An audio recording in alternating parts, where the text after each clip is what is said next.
Merci, franchement Blandine d'avoir accepté, cette interview et de nous parler de ce moment là qui perturbe un peu tout le monde. Est-ce que tu pourrais me dire, qui tu es? Déjà en Bonjour premier. Muriel. Alors, Blandine Durand, j'ai 46 ans, je suis la maman de deux filles, Pauline qui est adulte et qui vit chez elle, et ma deuxième, Elisa, 15 ans, bientôt 16, qui vit avec moi. Donc on est confinées toutes les deux ici chez moi depuis maintenant 2 semaines. Je suis, quand je travaille, responsable RH. J'étais en recherche d'emploi depuis le mois de juillet de l'année dernière.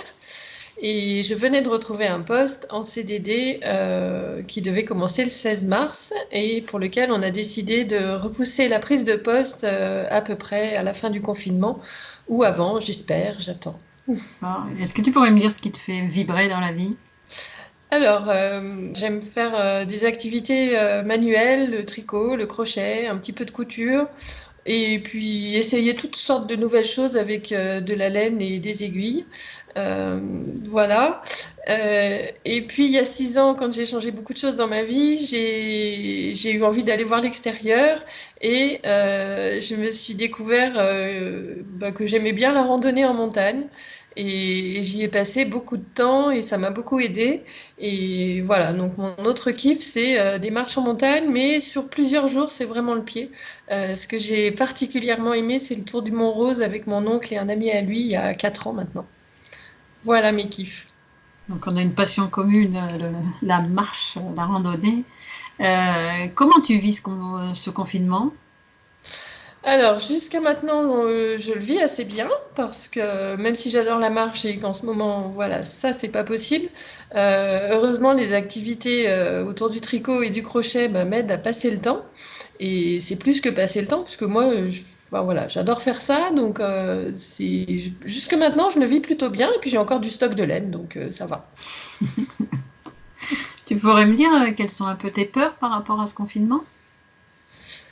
Alors, à titre personnel, ma plus grande peur, c'est à titre professionnel, quoi, de me demander. Enfin, je suis un peu inquiète sur ma prise de poste qui est reportée. Ce confinement et les conséquences économiques peuvent amener, voilà, des décisions différentes de ce qui est prévu actuellement dans l'entreprise où je suis censée prendre un poste. Donc voilà, ma première inquiétude, c'est comment ça va se passer pour moi à titre professionnel. Et ma deuxième inquiétude, c'est pour ma fille, où je me dis 6 semaines sans école, sans les copines, c'est pas tant le manque de ses copines, c'est surtout le manque d'apprentissage avec les professeurs, où de loin, c'est quand même pas de la même qualité. Peur, qu'est-ce que ça t'apporte? Qu'est-ce que tu apprends de ce confinement? J'apprends à gérer le quotidien de façon différente parce que voilà, ça c'est une nécessité. Cuisiner tous les jours pour ma fille à midi, c'était juste impensable et elle rigole pendant que je dis ça. Voilà. C'est pas ma zone de confort, la maison. Donc ça m'apprend à faire les choses autrement. Et puis aussi dans les relations avec les autres, on fait les choses aussi différemment. C'est-à-dire qu'avec mes parents, on était beaucoup plus à aller se voir et à se voir régulièrement. Là, c'est juste pas possible. Donc se téléphoner plus régulièrement. En fin de compte, cette crise mondiale, c'est une occasion de changement, de ne pas repartir comme avant. Comment tu penses utiliser ces apprentissages? Moi, je pense que ça nous aura tous mis devant une espèce de responsabilité collective dont on n'avait pas forcément, enfin moi personnellement, j'avais pas forcément conscience à ce point-là que les activités de chacun peuvent intervenir sur les activités de tout le monde et intervenir sur l'ensemble voilà, des autres. Je connais plusieurs personnes qui travaillent en milieu hospitalier et de me dire, en restant confinée, je leur évite de faire plus longtemps des journées de fou à l'hôpital et je vais éviter qu'il y ait d'autres personnes qui soient malades. J'avais pas peur pour moi, donc j'avais pris ça un peu à la légère au début. Et voilà, c'est de penser un peu plus aux autres d'une façon différente. Ce que je vais essayer d'en utiliser après, c'est de me dire que si moi j'ai eu cette prise de conscience, je vais certainement pas être la seule, j'espère, et de pouvoir utiliser cette impression de faire partie d'un tout pour que chacun se rappelle qu'il fait partie d'un tout et que son activité et ses gestes et ses actes ont des conséquences pour l'ensemble. Qu'est-ce que tu penses faire comme premier pas pour justement contribuer à tout ça? Alors, à titre perso, j'essayais même au maximum de trier, de pas gaspiller, de pas consommer quand j'en ai pas vraiment besoin. Je vais essayer d'aller voilà, pas un peu plus loin, je sais pas si c'est le mot, mais de changer ma façon de consommer sur notamment l'alimentaire.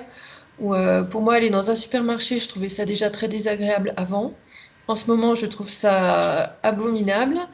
Et j'aurais envie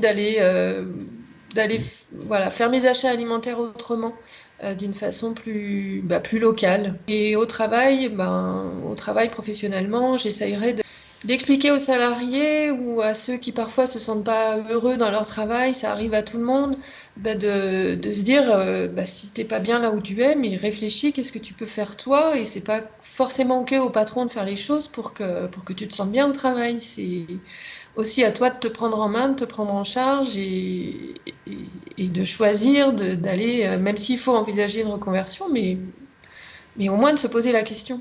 Et c'est pas que à l'employeur de se poser ces questions-là, mais aussi aux salariés. Et je pense que les prises de conscience actuelles vont peut-être aider à ce genre aussi de questionnement interne. J'espère que les personnes seront plus à même de se poser ces questions-là. Oui, je trouve que cette idée de responsabilité, de co-responsabilité est très intéressante. Merci franchement Blandine d'avoir accepté de répondre à ce questionnaire et je te une grande gratitude et puis je te souhaite un bon confinement et un bon retour à la réalité dans quelques semaines. Merci à toi, à bientôt.